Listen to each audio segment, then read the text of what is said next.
So over these next few weeks, you're probably going to be hearing a lot of just personal stories. I want to make sure you get to know me and my family as much as possible. My daughter, she is 4 years old, but her nickname is the CEO. Adelaide Castleberry is either going to be running a business one day or running from the law. This girl is so intense and so stubborn, and I love it. I love her sense of independence. When she digs her heels in and says no to something, no means no, even if it's like something that me, her father, is instructing her to do. I love this healthy independence. Like, I want her to be a girl who knows how to say no to some boys one day, right? Like, that'll keep me out of jail if she remains independent in her teenage years, right? But I also feel like, Adelaide, sometimes I just need you to let me be your dad. It's okay to be dependent on me. It's okay to listen to me. You can trust me. There's a time for independence, and there's a time for coming into your own, but there's also a time to be okay with being interdependent on me and her mother and her brother and her friends. And sometimes I think that we have this idea that independence and interdependence are somehow like these mutually exclusive ideologies, these mutually exclusive philosophies. Like, let's just think about independence. I mean, that's kind of like, in essence, the American dream, right? Like, climb the ladder.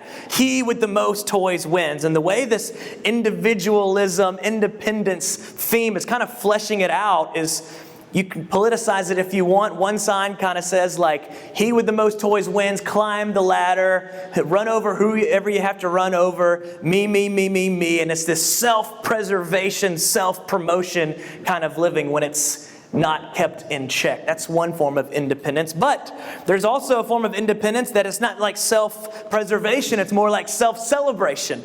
And it's this idea of I'm okay. I'm perfect the way I am. And in this church I used to work at in Las Vegas, we had this saying that it's okay to not be okay. And everybody really loves that. It's okay to not be okay. Jesus does meet you right where you are, and you can come to Jesus as you are. But here's how we would finish the saying. It's okay to not be okay, but it's not okay to stay that way. So one sense of independence is me, me, me, me, I want to get on top. And one sense of independence is kind of this self-celebration. I'm perfect, I don't ever have to change. And what I think we need to learn here in this American dream, this very Western ideal, is that the Bible was written to people and it had an independent application, this kind of personal plan for you, this personal relationship with you and Jesus, but it also had an interdependent application. Most people didn't have Bibles in their home when the Bible was written. It was always read communally. So there was an individual application, but there was a collective, how does this work inside the family of God? And here we are in the West where almost nothing is communal unless you share the same passion for a sports team, right? The only things that feel communal seem to have a logo on them. But last I checked, not a lot of families are branded. Not a lot of families have logos. And so I think what Philippians is going to teach us tonight in the book of Philippians chapter 2 is that we have to learn to grow in both independence and interdependence. We have to learn to grow in our independence where we take ownership over our relationship with Jesus, and we grow every time we open the Word. We grow every time we come together. But we also need to take ownership over the fact that we need one another. That we have to make ourselves personable and vulnerable and authentic and open up to the fact that sometimes I need to be placed in check by somebody who knows me and who can call out what's not okay in my life. We've seen to reinterpret those checks, those accountabilities as this sense of, if you are calling something into account in my life, you must hate me. If you disagree with me, you must hate me. And this sense of interdependence is really lost on most Americans these days. We don't want to admit weakness. We think there's a stigma around people who finally go and see a counselor, but really it's the bravest and most courageous thing you could do to admit that you're not okay and you don't have what it takes to get to where you want to be. And so you're going to surround yourself with people who can help you get there. And in Philippians, in these next few minutes, I think what God is going to challenge us is to look at the areas of our life that are the most self-reliant, look at the areas of our life that are the most independent, and just to call those in check. Because it just so happens to be in my life, I don't know about yours, the areas where I'm most independent, the areas where I'm most self-reliant, and self-sufficient are the areas that look the least like Jesus. The areas where I'm going to do me, the areas where I'm white-knuckling the steering wheel are the areas that are the least Christ-like. And those are the areas that Jesus, I think, wants to begin to soften our hearts and allow us to become interdependent on one another. So we're going to take a step away from our ego. We're going to take a step away from our independence tonight and take a step toward interdependence and understand what it looks like to rely on one another, to serve one another, to not always have to be right, to not always have to get the last word, and to not always have to win the debate, to become more like Jesus. Philippians chapter 2, verse 1 says, "Therefore, if you have any encouragement from being united with Christ, if any comfort from His love, any common sharing in the Spirit, if any tenderness and compassion, then make my joy complete by being like-minded, having the same love, being in one spirit and of one mind. Do nothing out of selfish ambition or vain conceit, rather in humility value others above yourself, not looking to your own interest, but each of you to the interest of the others." First, the thing I want you to understand is he's setting up the pace to just do a straight inventory of who Jesus is and how we need to become more like Him. But before he does that, he talks a lot about unity. He talks a lot about interdependence. He talks a lot about putting others first. But I don't want to guilt trip you whenever you try to do things that benefit yourself. It's not wrong to save up some money and treat your family to a vacation. I'm not guilt tripping you for, trying to be selfish or trying to pursue the American dream. There's a lot of good things when it comes to independence. Like I said, there is a personal relationship that we have with Jesus. We have to take ownership and we have to be responsible. We have to be good stewardship of the opportunities that are afforded to us. The opportunities in our careers, the opportunities in our finances, the opportunities in our relationships. But what does he say here in verse 4? Not looking to your own interest, but each of you to the interest of others. Have you ever been caught up in one of those drive-through moments where everyone is just paying for the person's meal behind them? What if that kind of mentality became more normal among Christ followers? What if we didn't put ourselves always as the leading role in the play of our lives? What if we began to see ourselves as supporting characters? What if we began to see ourselves as a servant to those who are around us, as a support system, giving and receiving love and generosity and kindness inside the family of God?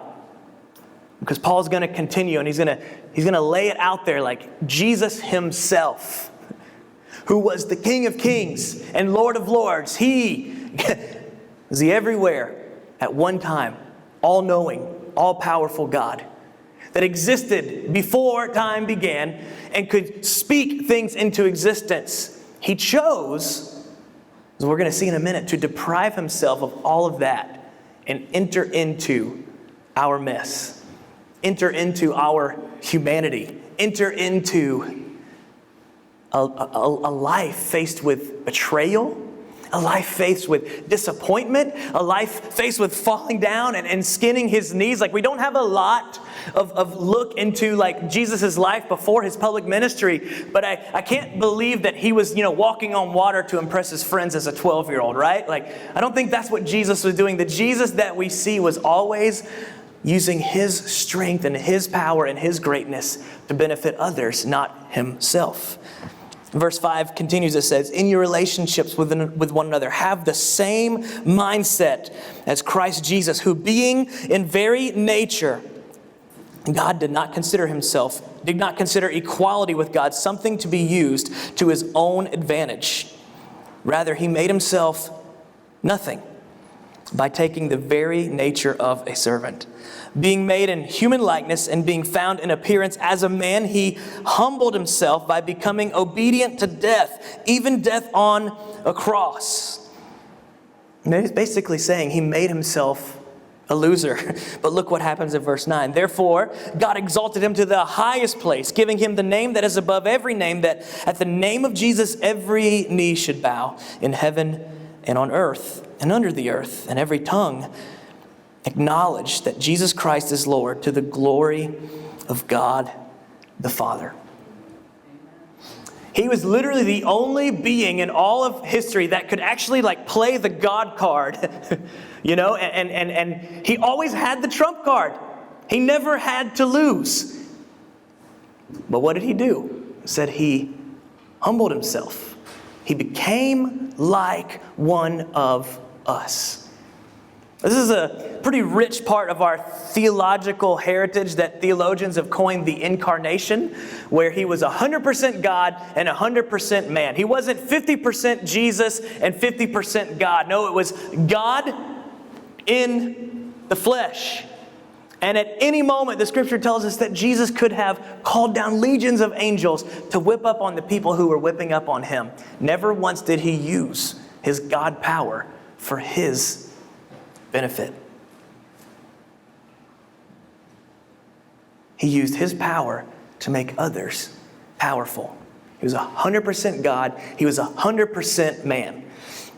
I have to look to movies and creative things to begin to wrap my mind around these difficult concepts. So I want to throw a picture up of a Marvel character named Stephen Strange. I think you have a picture somewhere there in my notes. Dr. Stephen Strange. If you're familiar with the story of Dr. Stephen Strange, before he was this powerful wizard in the Marvel universe, he was a doctor. And he had his own kind of power doing brain surgeries, and he was kind of prolific in that, right? But he had a defining moment. I'm not going to ruin the movie for you, but there was a difference between Dr. Stephen Strange and Wizard Stephen Strange. And what you see with a lot of the Marvel characters is their powerful identity and their everyday identity, and they were almost two separate people.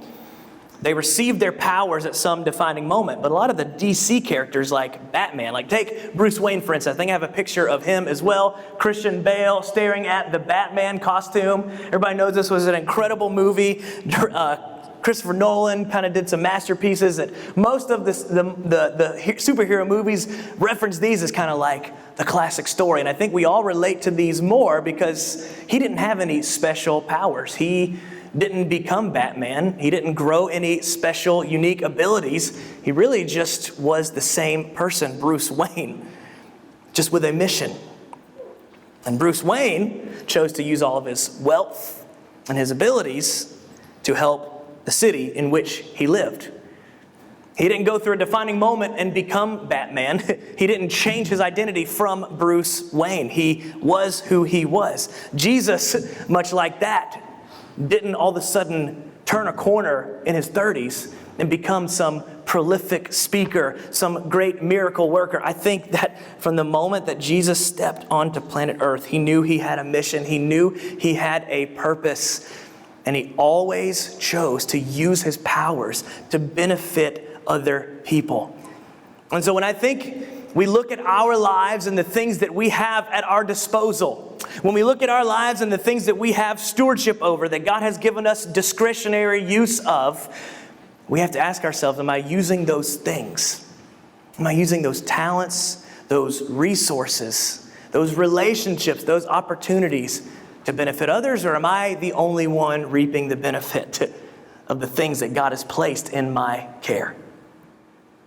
Am I the only one that is getting better from the things that God has given me? I think as Christ followers, the temperature should change when you come in the room, because people know that there's something different about you. That they're going to be better because they were in your presence, because you represent Jesus so well to them. Who are you pouring into? Who are you loving? Who are you investing in? Who are you sacrificing for so that they can see a real life expression of Jesus?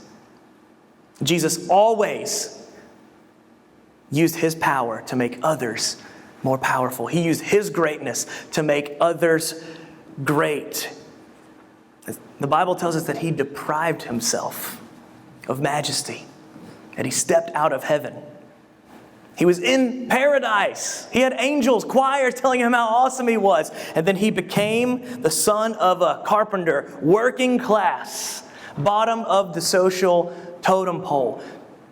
Anything that you have gone through, Jesus can empathize with because he has experienced it as well. I want you to think about the last time that you were maybe on like a crash diet.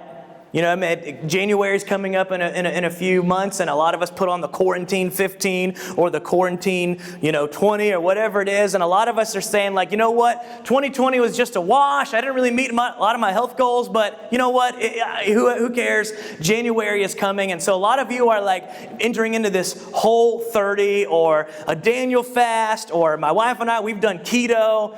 But the thing that we learn about all of these diets is like something good happens when we deprive ourselves from certain things. A transformation begins to take place. Have you ever seen one of those stories on social media when a family member has to go through a cancer treatment and their hair begins to fall out, and so to stand in solidarity with that family member, other people in their family like shave their head with them? Like there's something beautiful about sacrificing for one another.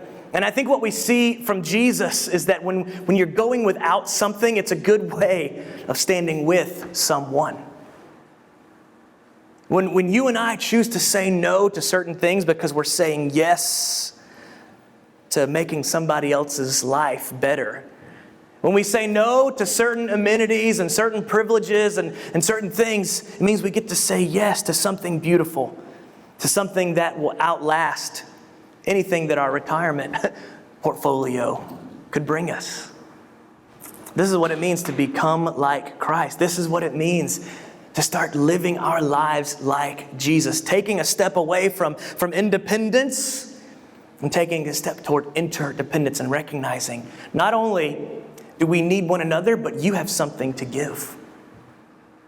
You have something special and unique that is different than the person you're sitting next to. And I would go so far as to say, as inside of a church family, that there is somebody in the seats that if you're not using your gifts, if you aren't using your abilities, if you're missing those opportunities to represent Jesus, that there might be somebody who is missing out as well.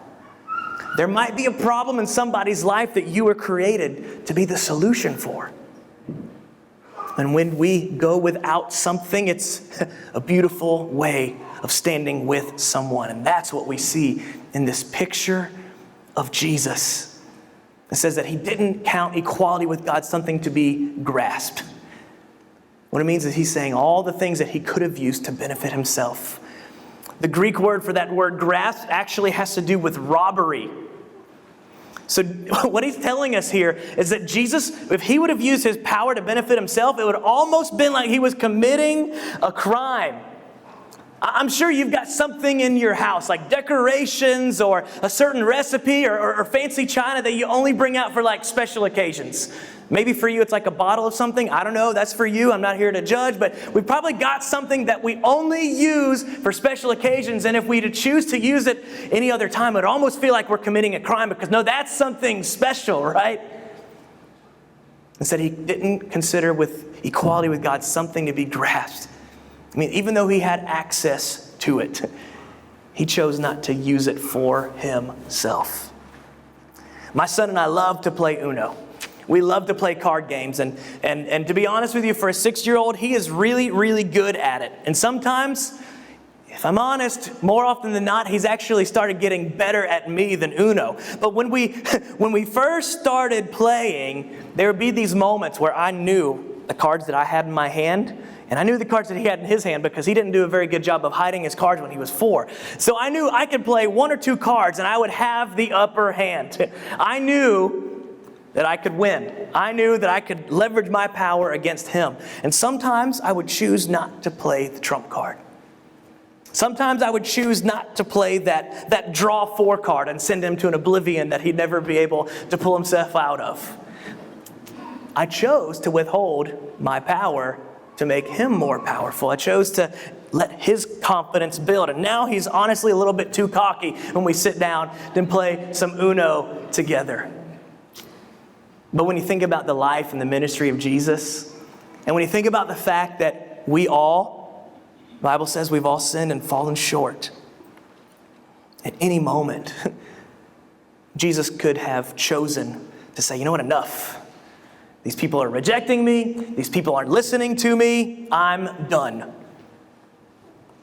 And he would have allowed us, if he would have backed out of his mission to the cross, he would have allowed us to face the justice for our wrongdoing.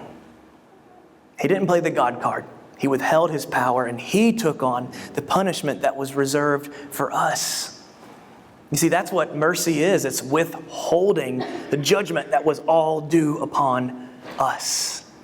And in that, it says he became a perfect servant, even a servant unto death on a cross. And that's why we are here today, because he withheld the trump card, because he withheld his own power from benefiting himself. There was no self-service.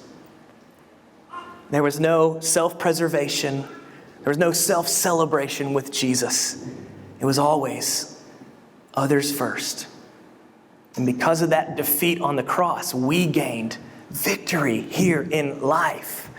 And because of what Jesus has done, because of the victory that he offers you and I on the cross, we now get to live not for victory. We don't work for victory. We don't follow Jesus for victory. We follow Jesus from a place of victory. And there's everything in the difference between those two words, for and from. If we are working for victory, that means that we think it's on us and God owes us something. But if we understand that the work has already been done and he didn't punish us, he punished himself. So all we have to do is receive his grace and mercy and then live in that grace and mercy, that there is a tremendous power that comes with that. There's a tremendous freedom that comes with that. There's a tremendous purpose that comes with that. And here's what it looks like to live in that confidence of what Jesus has done. Verse 14, it says, do everything without grumbling or arguing, so that you may become blameless and pure, children without children without fault in a warped and crooked generation. With everything that's gone wrong, that verse sounds pretty unrealistic, right? When we get on social media, that verse definitely sounds unrealistic. There's a lot of grumbling and complaining. But listen, it doesn't stop there. It says, then you will shine among them like stars in the sky.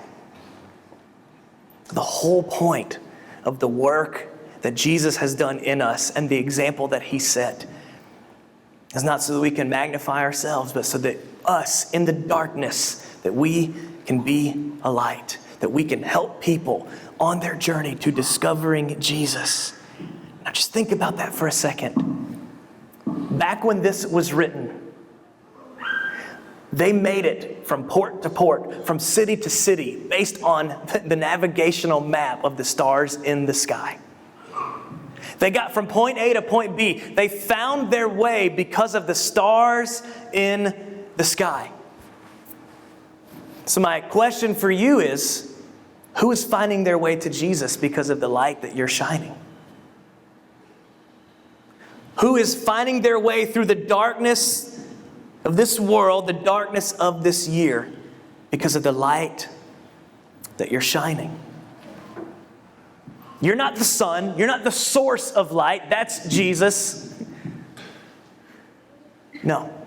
You are a star in a dark night, a navigational beacon pointing people to the Father. And friends, I'm just here to remind you that there are people that are watching. There are people that are searching. There are people that are looking for something.